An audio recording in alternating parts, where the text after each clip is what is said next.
Hello everyone, this is Jenny from DJI Academy Training Center in Canada. Today we're going to talk, can we rest with a drone for exercise?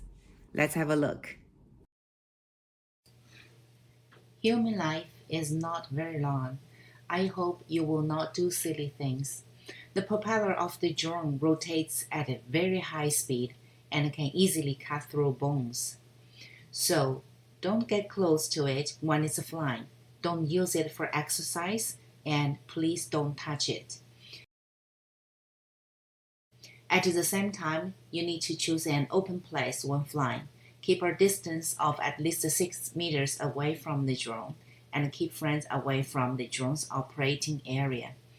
Also, please don't take chances. If your friend who is operating the drone accidentally shakes his hands and the drone crashes, whoever is under the drone will be very unlucky. We hope you fly safely in the new season and remember that you are the best. Thank you very much for watching. I will see you next time.